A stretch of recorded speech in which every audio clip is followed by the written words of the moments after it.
Olá pessoal, salve Maria. Então vamos dar início a mais uma formação sobre uma mulher da Bíblia. Vamos consagrar então essa formação ao Imaculado Coração da Virgem Maria, para que ela possa interceder por nós, clamando ao Espírito para nos dar o entendimento que o Senhor deseja desta palavra. Em nome do Pai, do Filho e do Espírito Santo. Amém. Ave Maria, cheia de graça, o Senhor é convosco, bendita sois vós entre as mulheres, bendito é o fruto do vosso ventre, Jesus. Santa Maria, Mãe de Deus, rogai por nós, pecadores, agora e na hora de nossa morte. Amém. Maria concebida sem pecado, rogai por nós que recorremos a vós. Em nome do Pai, do Filho e do Espírito Santo. Amém. Então, a mulher que nós vamos aprender sobre ela e a história dela hoje é a profetisa Débora, né? A história da profetisa Débora, além de profetisa, ela era também uma das juízes no tempo que o povo de Israel tinha se assentado na Terra Prometida logo depois da morte de Josué. Então, ela tem um papel muito importante na história do povo. A história dela também nos é contada no livro dos Juízes, né? E o livro dos Juízes é logo depois do livro de Josué. Porque a história do povo de Israel após a morte de Josué, que foi o sucessor de Moisés. E aqui é importante a gente entender o contexto, né, da história do povo de Israel para entendermos a ação de Débora e por que ela foi tão importante. Bom, quando o povo chega na Terra Prometida, como eu falei na formação passada, na aula passada, Josué, que é aquele que estava à frente do povo ao entrar na terra, a palavra nos diz no livro dos Juízes que o povo foi fiel e serviu ao Senhor durante toda a vida de Josué. Porque como ele tinha a missão, de estar à frente do povo, de ser aquele que comunicava a vontade de Deus para o povo, ele como líder, como profeta do povo de Israel, como general também do exército, todas as vezes que o povo combatia, era Josué que estava à frente. Ele pôde ali também salvaguardar para que todo aquele povo que tinha chegado na Terra Prometida fosse fiel a Deus e às suas leis, aos seus mandamentos, né? E sempre que acontecia alguma coisa, ou algum deles não seguiam a lei, ou não seguia alguma ordem que o Senhor tinha dado, logo Josué, fiel ao Senhor, combatia aquele mal e o povo retomava, a graça e o favor de Deus. Bom, o fato é que logo que Josué morre, o povo deixa de cumprir, ou seja, os mandamentos, e faz aquilo que é mal aos olhos do Senhor. Então, devido a isso, isso é uma sucessão de histórias assim, o Senhor então suscita juízes, e o clamor desses juízes inspirados pelo Senhor, livra o povo de Israel dos males. Então, depois que Josué morreu, o Senhor diz uma coisa para o povo, que não permitiria, não expulsaria ali da terra prometida os estrangeiros e inimigos, porque ao se instalar na terra, o povo fez alguns acordos com quem estava lá e não expulsou todos. E o Senhor tinha dado uma ordem.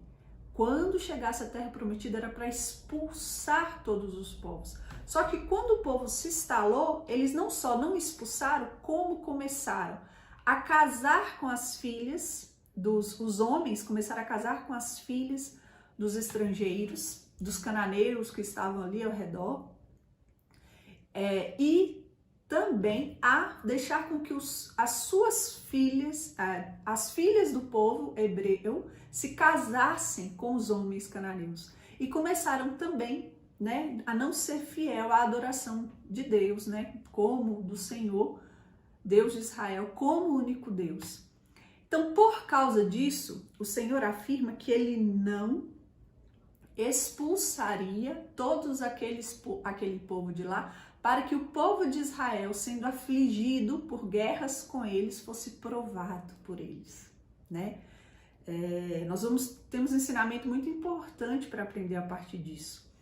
E então esse povo, a palavra diz aqui já no capítulo 3, versículo 7, os israelitas fizeram o que é mal aos olhos do Senhor, esqueceu de servir a Deus e servir aos Baais.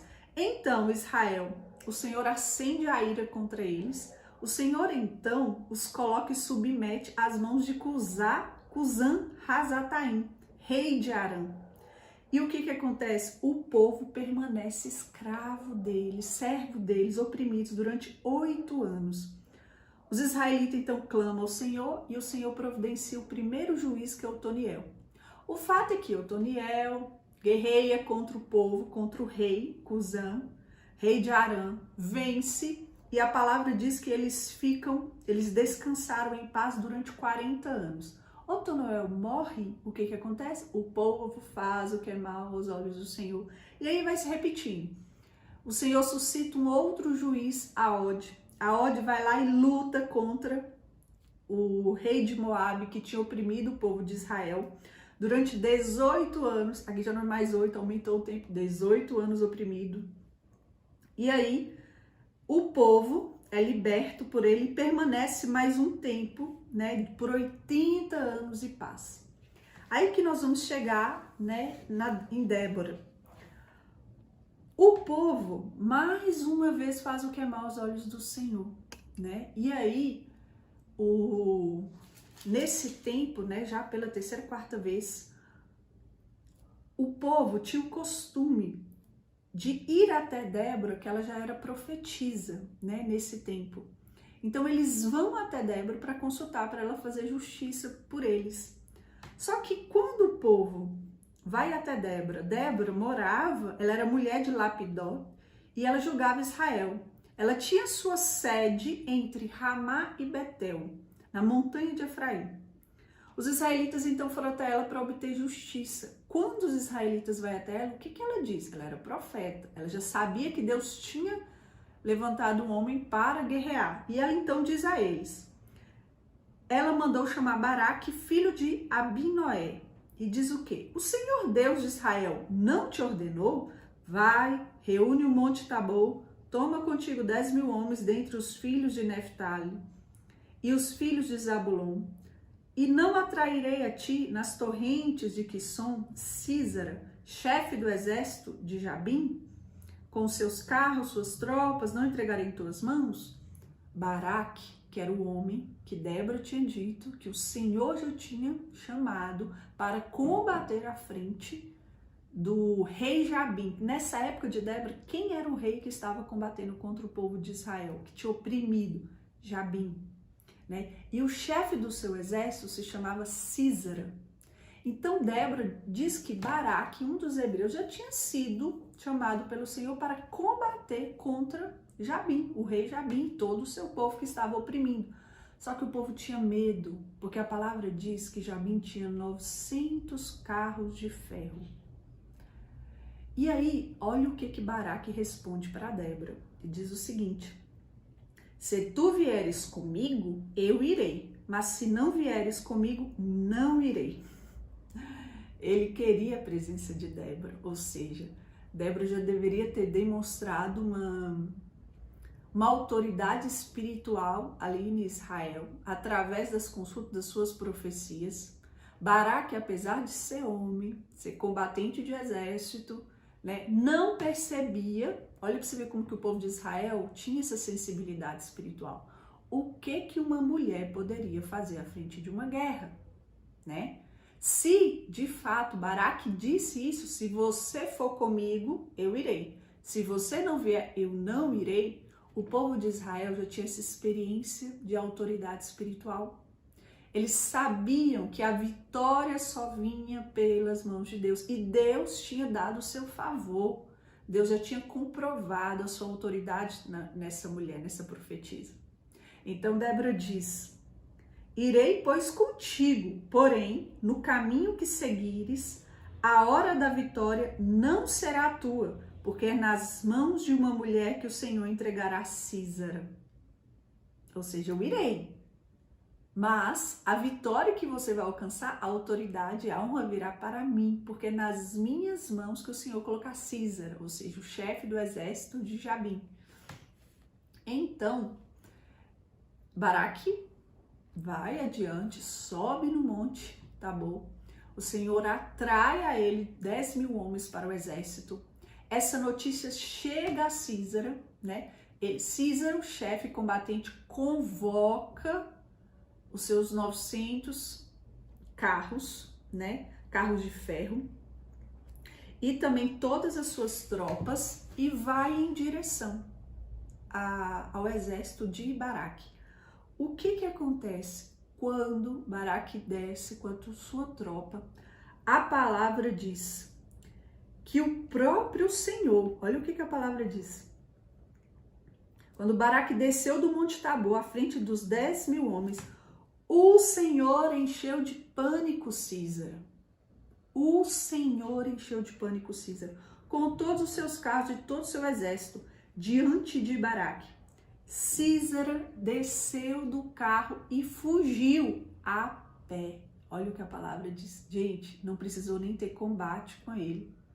O próprio Senhor encheu de pânico o homem e ele fugiu a pé. Baraque perseguiu os carros, o exército e matou todos os exércitos depois que o seu chefe já havia fugido, né? Então Císara morre, ele foge para próximo de...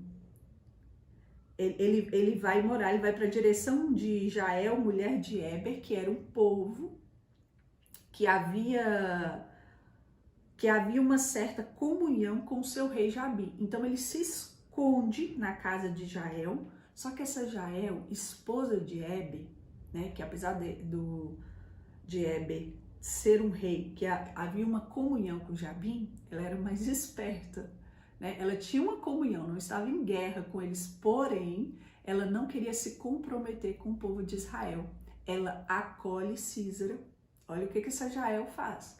Olha para você ver como que as mulheres do Antigo Testamento eram mulheres corajosas. Eu não estou aqui, gente, fazendo juízo de assassinato ou não, né? Porque o povo de Israel o povo do Antigo Testamento tem todo um contexto diferente dos nossos, como nós vemos aqui. O próprio Deus incita essas guerras, né? E eu vou falar disso um pouquinho no final. Mas o fato é que Jael acolhe Císara.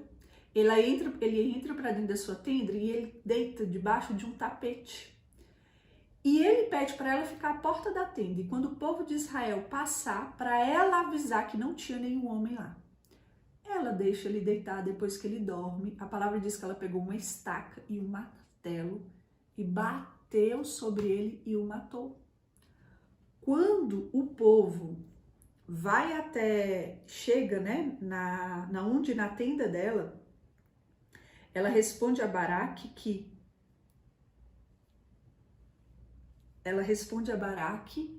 que ele estava na tenda, o leva para ver já o homem morto.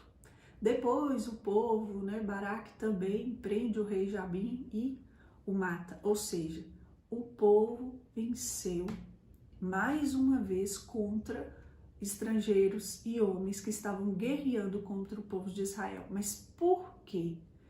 Pensem bem nisso.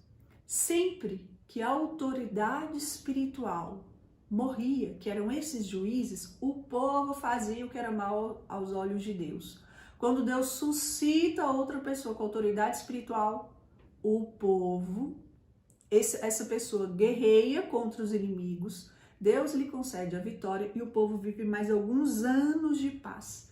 E logo depois nós vemos no livro dos Juízes, no capítulo 5, o cântico lindo de Débora e de Baraque. A palavra diz, né? Já que em Israel os guerreiros soltaram a cabeleira, ou seja, é porque os combatentes de guerra, né? Eles eram chamados de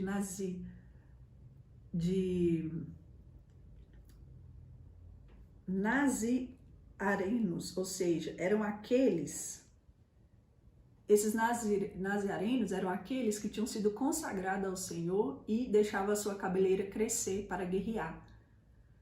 E quando o cântico diz, né, já que em Israel os guerreiros soltaram a cabeleira, o povo espontaneamente se apresentou para bendizer ao Senhor. Esses guerreiros, eles foram atraídos ao Monte Tabor, o próprio Senhor os atraiu e eles para guerrear espontaneamente. Então, o Senhor deu a ordem a Baroque, sobe no Monte Tabor e eu atrairei a você os guerreiros. Gente, o que nós podemos aprender com essa história? Né? O povo que chega na terra começam a não cumprir as leis e a fazer pactos com estrangeiros, com aquelas pessoas pagãs que adoravam outros deuses, se envolve com eles e começa a adorar os seus deuses. Depois, Deus vai suscitando líderes espirituais que guerreiam com eles, vence e eles têm um tempo de paz. Quando essa pessoa morre, eles voltam a fazer o que é mal aos olhos do Senhor. O que é mal aos olhos do Senhor? Adorar outros deuses, fazer pactos. E eles se tornam escravos dessas pessoas durante alguns anos. Depois de se tornarem escravos, eles clamam ao Senhor porque estão sofrendo. O Senhor suscita líderes espirituais, como aqui no caso, Débora, uma mulher. Até uma mulher faz parte dessas sequências de juízes, né? Então, a importância que Débora teve, Débora avisa um líder de exército, Baraque, que Deus já havia o chamado, ele não tem coragem, porque ela era a autoridade espiritual, ele só vai com ela. E aí eles guerreiam, vence um rei com 900 carros de ferro. Bom, nós podemos perceber aqui uma coisa, né, trazendo para a nossa dimensão espiritual e não esquecendo que sempre que nós lemos o Antigo Testamento, nós temos que ler, fazendo uma releitura a partir de Jesus Cristo, né? Porque a leitura que o cristão, que o católico deve fazer do Antigo Testamento é entender que toda a Sagrada Escritura é voltada para o Cristo, tudo que foi criado. Então, o que nós podemos aprender aqui? Gente, o que é a terra prometida? A terra que emana leite e mel. Para um católico, para um batizado, para você, mulher que é batizada, é o batismo no Espírito. É o batismo que nós recebemos, o batismo, quando nós somos batizados. Só que depois que nós somos batizados, a Trindade habita em nós, né? Existe aqui uma presença real de Deus, da Santíssima Trindade. Porém, a concupiscência da nossa carne, os desejos de fazer aquilo que é mal aos olhos de Deus, continua dentro de nós. Nós precisamos, depois de batizado, eu tenho a graça dentro de mim, ou seja, eu tenho a ação do Espírito para vencer o mal. Porém, esse mal continua combatendo contra mim, ou seja, os desejos da carne, que são o desejo, a inveja, né, a cobiça, a preguiça para rezar, a preguiça para trabalhar, esses desejos carnais continuam dentro. Só que eu estou aqui dentro, eu não posso fazer pacto com eles, eu preciso lutar. Esse terreno que precisa ser conquistado é a minha alma. Ou a minha alma vai ser conquistada pelo Espírito Santo, pela Trindade, que eu recebi no batismo, ou ela vai ser tomada por todos esses desejos carnais e eu serei movida, oprimida pelos vícios. É a mesma coisa do povo de Israel. Eles chegaram na terra prometida, porém tinham pessoas ali, outros grupos, outros reis com povos pagãos. Ou eles chegavam, guerreavam contra esse povo e expulsavam esse povo da terra, ou esse povo os dominava. Não existia escolha, ou luta ou luta. Ou luta ou serão oprimidos. Entende que isso é a mesma coisa da nossa vida espiritual? Nós somos batizados. O Espírito é em nós. Ou nós entendemos que a vida é uma constante luta contra o pecado, luta contra a mentira, luta contra a inveja, luta contra a preguiça, ou nós seremos vencidos. E a consciência disso nos faz acordar de uma maneira diferente. Então, você, mulher, acorda de manhã, tem que... O acordar já é uma luta, acordar no horário já é uma luta, porque você tem deveres a cumprir, né? O zelar, o não fazer pactos por respeito humano com o ambiente que você convive, no trabalho, a criação dos seus filhos, né? Existem pessoas que praticam ali idolatrias, pecados, né, capitais. Você cria o seu filho num ambiente de temperança, você cria o seu filho num ambiente em que a luxúria, o pecado contra a castidade, as cenas obscenas não são expostas a eles, né? Você cria o seu filho num ambiente onde ele pode crescer e ser uma pessoa casta, um menino casto, uma menina casta, ou você simplesmente compactua com o mal, ou até mesmo você compactua com o mal, né? De acordo com aquilo que é a sua vida, o seu matrimônio, você tem um relacionamento casto com o seu marido, vocês buscam viver ali na sua relação entre homem e mulher uma certa seriedade, um compromisso, fazendo com que aquela relação seja uma relação onde Deus, né, realmente participa dela, ou se é simplesmente uma relação erotizada, uma relação onde não se vive a sexualidade, não a coloca a serviço de Deus. Então, para viver tudo isso, é uma constante luta. E a própria palavra nos ensina que não existe respeitar a opinião dos outros ou erros. O povo quis viver assim, quis viver no meio do povo, na terra prometida que o Senhor tinha dado a eles, e respeitar atitudes erradas e pagãs dentro da terra que era deles. A partir do momento que você é batizado, você é consagrado, essa terra é consagrada. O Senhor não aceita que você possa compactuar com erros. E aqui entenda uma coisa é respeitar pessoas, outra coisa é respeitar o erro. Então nós devemos respeitar pessoas, mas não opiniões erradas. Nós devemos respeitar pessoas, mas não o erro. E quando nós estamos num ambiente de trabalho, de família, ou nós estamos combatendo. Gente, aqui no Antigo Testamento, por um motivo, né, quem somos nós para julgar? Por um motivo que Deus sabe, não existia batismo aqui, né? Não existia essa graça do Espírito para que as pessoas pudessem ter uma vida de santidade. Então o Senhor tem seus motivos para fazer com que o povo guerreasse e levasse até mesmo à morte os seus inimigos. Na nossa vida cristã, o que nós temos que levar à morte é o pecado e o erro, né? A ponto, não é que nós temos que nos afastar das pessoas, mas se nós temos que conviver com pessoas que vivem no erro, no ambiente de trabalho, na escola, na família, e você não pode separar daquela pessoa, nós temos que ser luz, não podemos simplesmente querer criar uma paz falsa com o erro. Por quê? Você pode ter declarado paz e dizer, não, tudo bem, vou conviver aqui na paz com essa pessoa, com esse erro. Só que o mal que está nela não declarou paz. Ou você domina espaço no meio que você está, passa a rezar. Como que você vai combater matando? Não, você vai combater rezando. A oração mata o mal. Você vai combater conversando. Você vai combater muitas vezes até discutindo, se for necessário. Você vai combater muitas vezes decidindo coisas que você precisa decidir e não ser fraco.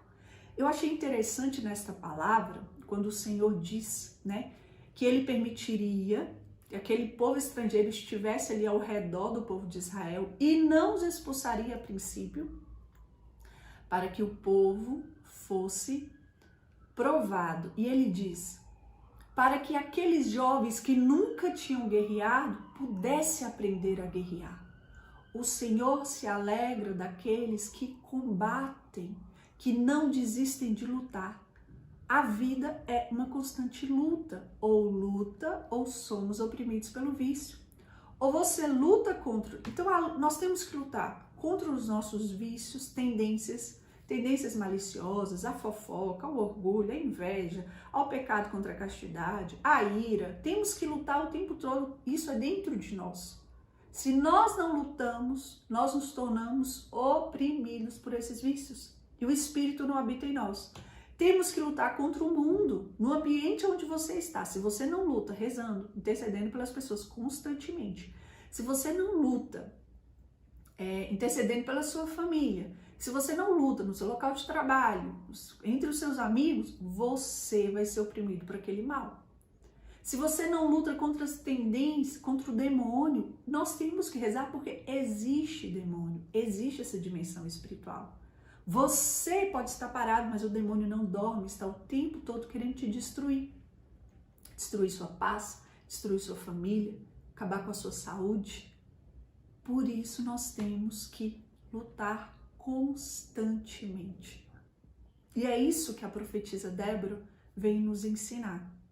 Entende que a visão de mulher que a Sagrada Escritura nos traz é muito diferente daquilo que a imagem que nós temos? Hoje, ou as mulheres são empoderadas, querem assumir o papel dos homens, ou nós conhecemos mulheres totalmente com estereotipo feminino, porém com uma meninice, né? Com toda uma fraqueza, uma debilidade emocional, espiritual e não combatem. Então entenda bem, a figura da mulher está ligada à sua natureza. A mulher tem que ser forte, tem que ser aberta à vida, tem que ser um auxílio, tem que sustentar. Então, a feminilidade não está ligada a um estereotipo de comportamento, mas está ligada ao papel da sua natureza, né? A mulher ela não tem que passar na frente do homem, ela não tem que oprimi-lo, tomar o papel dele. O que ela tem que fazer é ser forte na sua missão. E aqui, Débora foi chamada a estar à frente espiritualmente de uma guerra de Israel. Você, mulher, é chamada a estar à frente do exército da sua casa. Seu-se sustentáculo espiritual de oração. Ou você combate espiritualmente, né? Se você é jovem, não tem família, você está combatendo, você está inserida em uma família, mesmo que você não seja mãe. Você está inserida em um grupo de jovens. Se você está me seguindo aqui, provavelmente você é uma pessoa de igreja, né? Você está inserida num local de trabalho. Então, tudo que eu falei vale para você. O que nós aprendemos com Débora? E o que Jesus já disse, né? O reino dos céus é dos violentos. Não se alcança o reino dos céus senão com muitas lutas e muitas batalhas. E é isso que eu queria que você entendesse. A partir do momento que você entende que nessa vida nós temos descanso por pouco tempo, né? A vida é feita de batalhas, lutas, pequenos descansos. Batalhas, lutas, pequenos descansos. Vigie nos descansos, porque descanso não é se entregar aos vícios. O povo de Israel, no tempo do descanso, se entregava aos vícios. E isso desagradava ao Senhor. E o que te dá autoridade? Por que esses juízes tinham autoridade? Porque eles eram fiéis. Eles não tinham politicamente correto. Então, nós temos que entender que a mentalidade do mundo não é a mentalidade de Deus. Não existe esse negócio de respeitar a opinião. Você vai tratar o seu colega de trabalho, a pessoa da sua família, com a maior caridade possível. Se a pessoa está doente, ajude ela, né? Se a pessoa te pedir um dinheiro emprestado, não é para fazer nada de errado, está passando necessidade, ajude essa pessoa, né? Se ela está sozinha, faça-lhe companhia. Mas se ela falou uma besteira, uma mentira, uma profanação, se pronuncie, se posicione. Porque se você não combate o mal vem contra você. Espero que nós tenhamos aprendido, né, com a palavra. Isso é muito importante. Hoje nós não temos mais mulheres que combatem, homens que combatem. Por isso o mal domina sobre o bem. Porque os homens de bem não combatem mais. Que através dessa palavra, a sua história, as decisões da sua vida possa mudar a partir de hoje. Glória ao Pai, ao Filho e ao Espírito Santo, como era no princípio, agora e sempre. Amém. Em nome do Pai, do Filho e do Espírito Santo. Amém.